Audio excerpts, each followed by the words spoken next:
With a handful of games to go in the NBA season, the 2023 MVP debate has gone haywire. Pundits and talking heads have been running on and on about who should win the MVP award since before Christmas. His usage is nutty to me, right? But I'm also looking at Joel Embiid, 43, 30. And if I watch a lot of the Sixers, he's getting double teamed all over the court. By taking personal shots at each other, they're cherry-picking a player's performance from last year's playoffs. And they're definitely bringing up the precedent of a player winning the MVP award 3 seasons in a row, which is kind of strange if you think about it. The season isn't over. Doesn't it seem logical to wait until we have all the information before we make a decision about who deserves or doesn't deserve the honor of MVP? It is nothing new for the award to be clouded by controversy. After all, it is the media who votes, and they love nothing more than putting themselves in that lofty position. As the media has become more present with all the 24-hour sports coverage, it isn't a surprise that all these talking heads want to insert themselves into the story. I'm leaning towards Jokic because he's not playing with an all-star. Any publicity is good publicity, said someone who was desperate to be seen. Unfortunately, those words have never been more true than today. Nikola Jokic is the reigning back-to-back MVP award winner, and guess what? He is having what seems like his best season as an NBA player, which sparks the question, if Jokic is having his single best season after winning the MVP award twice already, does it remove him from contention to win this year? And if the answer is yes, then the follow-up question is why? Insert the media and the stories they tell themselves, and then us, because they can't ever stop talking and debating and pushing their narratives. This video is almost as much about the sports media's toxic effect on the way we perceive our favorite sports as much as it is about the MVP race. That's how it is now. The award has been distorted and the stories sell it more than ever. We've seen a lot of controversial MVP award winners since the award was introduced in the 1955-56 season. That is a good sample size of winners and nominees. There are several factors which go into choosing the winner of the prestigious award, and 1980-81 is a great example of how difficult it is to make the choice. In 1981, Larry Bird and Julius Erving had stellar seasons. Ultimately, the MVP went to Larry Bird, though in many people's eyes, Julius Erving was the more deserving of the two. Erving's 76ers had the best regular season record in the league, and he led the team in points per game, rebounds, and assists. That is one example, but now with hindsight in our favor, we know how unbelievably incredible Larry Bird was as a player, one of 3 to win 3 MVP awards in a row, so the controversy has faded over the last 40 years. As you can see, typically the controversy surrounding the award is because the players worthy of the title of MVP are the best of the best, and they proved it over the length of the season. Another time people were up in arms was the 1987-88 season.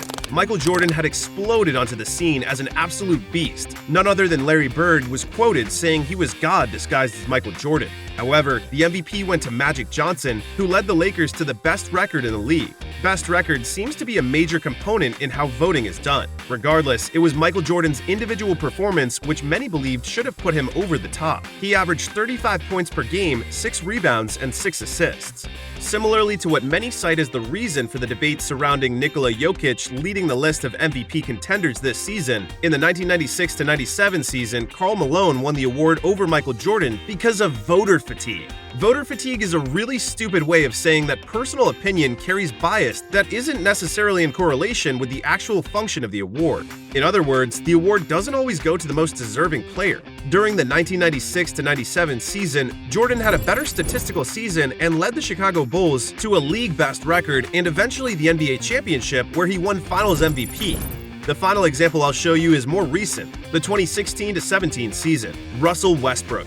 Some people don't recognize how incredible he was for a stretch of time, and it came to a pinnacle in the 2016-17 season, in which he averaged a triple-double for the year. That is also the season he broke the record for most triple-doubles in a season, but his team was no good and had a bad record. Remember, this seems to be counter to the award's usual winner. Most observers of the NBA felt that James Harden was more deserving of the MVP honor.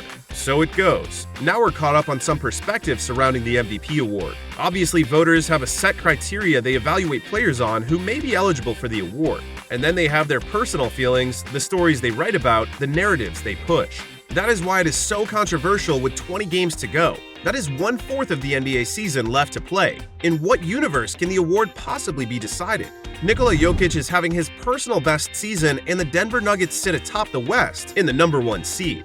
They've had some struggles as of late, but it hasn't stopped Jokic's incredible play on an individual level. For example, no player has ever recorded multiple 35-20-10 triple-doubles over a span of 40 games.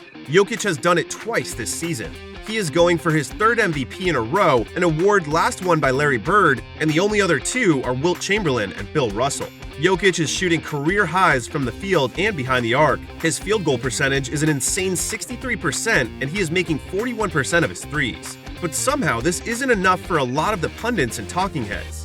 In a pretty ugly turn of events, the ridiculous ESPN shock jock personality, Kendrick Perkins, brought race into the mix, just when you thought sports were moving past all that, and his mention may impact voters. While his claim has zero merit, it is now out there for people to think about and debate. First of all, only 5 white players have won the award over the last 33 seasons. And one of the most ludicrous claims made by Perkins was his outlandish and clearly not researched statement that 80% of the MVP voters are white.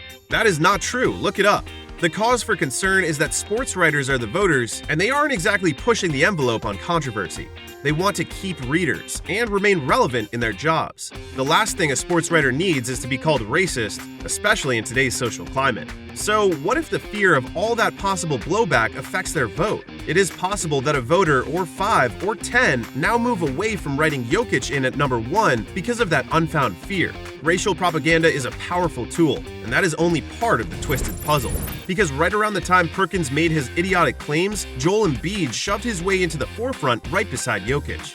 In a head-to-head matchup at the end of January, Embiid dominated the game, dropping 47 points on the Nuggets in a W.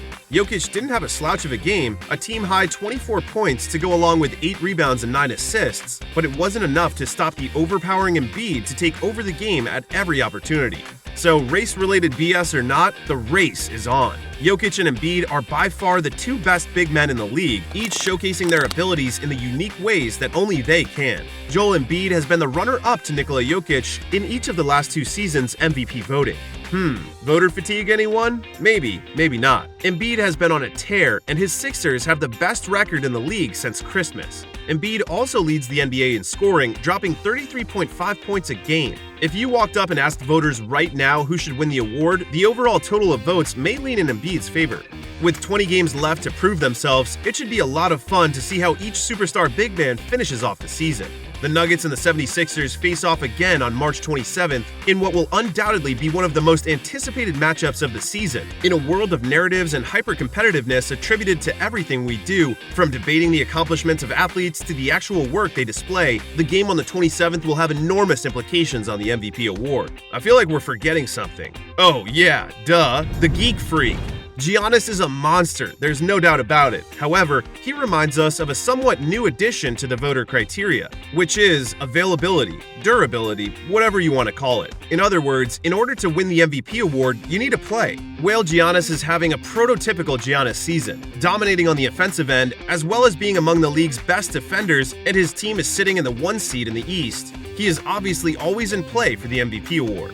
But he has missed some time, so we have to wonder how will that impact voters when it is time to fill in the names on their card. That is where it stands, and it won't change. Jokic, the 2-time reigning MVP, has shown his ability to consistently improve and be the league's best passer while leading his team in points and assists, all while leading the Nuggets to the best record in the Western Conference. Joel Embiid is dominating games as the league's leading scorer on one of the hottest teams in the league, and so far he has proved to be the better in head-to-head matchups with Jokic.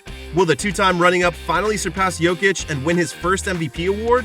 And then there is Giannis. The Bucks have been on a tear, only recently snapping their 16-game winning streak with Giannis out, and they are most people's pick to represent the East in the finals. Giannis returned from injury to play the rising Sacramento Kings on the road and broke their spirit with 47 points in a win at one of the loudest arenas in the league. The Kings' highly touted home court advantage meant nothing to Giannis and company. Until the end of the season, we get to watch these amazing talents as they battle for playoff positioning and make their case for the MVP. It should be a tight race to the end. Hopefully, it won't be spoiled by controversy and pundits running their mouths for clickbait.